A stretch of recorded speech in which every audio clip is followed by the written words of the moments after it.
Pedro Munhoz versus Jimmy Rivera also has heavy fight of the night potential. Yes. But it also has heavy boring ass fight of the night potential. Jimmy Rivera, the decision guy. This is where I think the finishes ends for sure. Okay. I think that you got a safe bet with a Pedro Munhoz and Jimmy Rivera decision bet, which is minus 265. That's not really, Yeah, again, another tidbit for a guy who is a heavy bettor who's betting thousands. I wouldn't put the decision minus 265 decision. Yes. I would rank that probably a 3 out of 5 in security for me. But it's definitely more secure than picking a winner in this fight, in my opinion. If I'm gonna go with what I would take in this fight, I would go with Jimmy Rivera by decision. Pedro Munhoz went to decision with Frankie Edgar. I don't believe in Frankie Edgar's chin to the point where if you're a talented enough striker, do you finish Frankie Edgar? In my opinion, that's just where I'm at. I respect what he did in the past, but the current Frankie Edgar should get finished if you're Pedro Munhoz, which means you're not going to finish Jimmy Rivera. Jimmy Rivera is going to likely handle you on the ground with his high-level wrestling, and he can strike with you because he's struck with the best of them. He's fought the Peter Yans. He's went out there with Cody Stamen. Aljamain Sterling. Aljamain Sterling's a tough loss for him. He has a lot of guys in his resume. This is not even a fight that you really can even say is close to me. I'm not a Pedro Munhoz fan. I don't have much belief in him. If I was taking him in as a better, I would have 0.5 confidence in the security of my bet with him as a plus 125 underdog. He's not the underdog to take this week, in my opinion. If you love him that much, just stay away from the fight and just cheer for him without losing money on him, because then you'll not like him. And just cheer for him and hope he wins. I see no chance for him. The minus 150 to plus 125 value is equal because judges will decide this fight. That's why it's that way. Yep. Judges will decide this fight. And that can go any way, as we know, as fight fans in any fight sport. So that's where I'm with it. I'm gonna be right there with you. I'm on Jimmy Rivera. We was on him last time the fight got postponed. Minus 106 decision. You on that?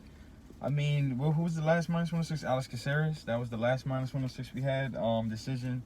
I like it. Jimmy Rivera, just for some facts, in 27 fights, Jimmy Rivera has gone to the distance 20 times. That's 20 out of 27 fights Jimmy Rivera has been to the distance. Now, out of those 20 fights, Jimmy Rivera is 17-3. This guy is really good. Really boring. Really boring, but really good. He's a professional. He goes in there to get the job done. And he's solid everywhere. I don't necessarily think, like you said, Pedro Munhoz, he's okay, but if you ask me, he's just been overrated since he knocked out Cody Garbrandt. You got shot up all the way into the rankings, and you haven't really beaten anybody else in the top 10 since then. Right. I think it is time for him to evacuate that spot. Yeah, and then you got a Jimmy Rivera who's literally only lost to in the UFC to Aljamain Sterling, to Petorian. Have to check if there's anybody earlier in his career, but recently, sure. Only lost Petorian and Aljamain. So even in his 4 losses, he's 23-4. He has been finished one time. If you're a Pedro Munhoz better this week, you gotta think Pedro Munhoz has to finish him. We've already seen what a Pedro Munhoz going to the distance with Frankie Edgar looks like. Even if you come in as Pedro Munhoz and look better than what you did against Frankie Edgar, that's still not enough to get this decision win against Jimmy Rivera. You would have to, really Ready? dig deep. What's that? His only other UFC loss is to Marlon Moraes by TKO Marlon Moraes in the first round. Early, yup. So you got a guy who's only lost to the top of the top, and then you think, all right, Pedro Munhoz is top of the top. I just want to think that Jimmy Rivera has made a better account of himself in his fights than I've seen Pedro Munhoz. I think Pedro Munhoz really dropped the ball when he lost to Frankie Edgar. I know he didn't. I think that no, not he didn't want nothing to do. He didn't want nothing to do with that guy. Who he would be fighting if he beat Frankie Edgar. Yeah. You're saying, okay, he didn't want to do it with the guy that wants to give everybody naps. Yeah. The new nap guy. No, that's funny. So he's hiding from ducking Sanhagen. him. He was ducking from Sanhagen, bro. He's ducking from the sand nap. Listen, man, I don't. If I'm in that top 10 and my name isn't Aljamain Sterling, I don't want to fight Corey Sanhagen either. Like at this point, I don't want to fight him. He's kneeing people in the face and they're out cold. They can't even remember the fight anymore when they wake up. I don't want to fight that. But if I'm Pedro Munhoz, man, I gotta think I gotta finish this guy Rivera. And only one person has ever done that. So me as a bettor, I'm definitely going with Jimmy Rivera here. Via decision, it would be the obvious pick, but I think even at the -150, he's a really good parlay piece. It's a really tough fight. It's a bantamweight top 10 fight, so nothing's gonna be easy. Right. But I'm gonna just go with what I've seen from Jimmy Rivera consistently throughout his career. He's slightly younger, and he's just a quick tidbit. Pedro Munhoz, he has his own gym. He goes to Black House MMA, and he's in American Top Team too.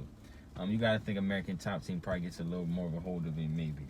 I like sometimes the fighters who are highly ranked, like a Jimmy Rivera, who have a lower key gym. For example, Jimmy Rivera is in Team Tiger Showman.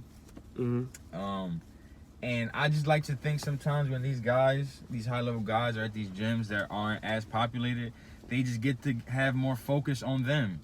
They just have more of the focus on them, where if you're American Top Team, you got to get ready for Poirier, you got to get ready for Pedro Munhoz, you got to get ready for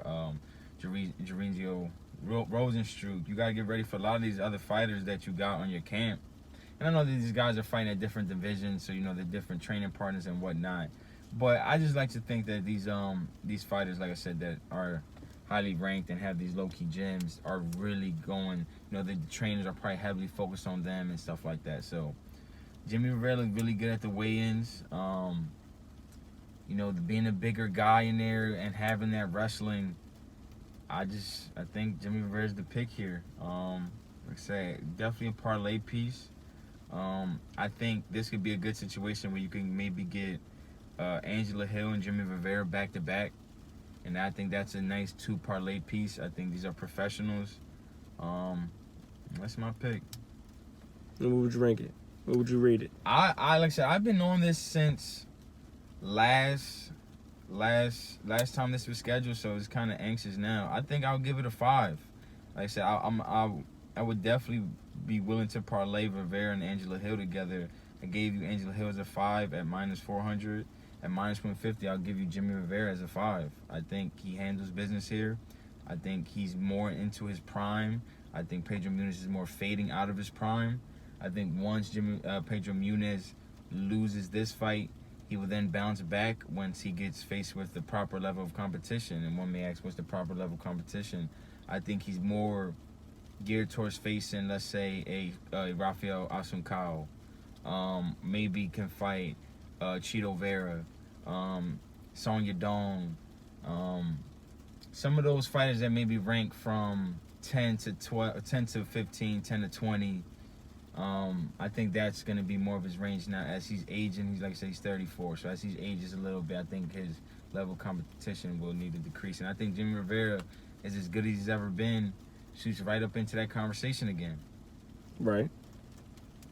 I mean, just for reference, Pedro Munhoz is 34. He got a couple years left. But just for anybody that wants to argue that, he doesn't have a couple years left. But, we just think that 35 is the end of your prime. So he's about a year away from your fighting prime. 36, you're still going to be good. 37, you still going to be good. But you're always decreasing every year in something. I mean, I know anybody who's not a casual out there would say Stephen Wonderboy Thompson's 30, 37. He's still good. But yeah, they exist. Stipe's up there. There's guys up there, but there's not many. So about 35. That's why he made that statement. But yeah, so I'm going with Rivera. He's going with Rivera. We both feel comfortable in the decision more than anything. We feel pretty comfortable in Rivera by decision, -106. Good pick. That's a great pick. Good luck. Good luck, man.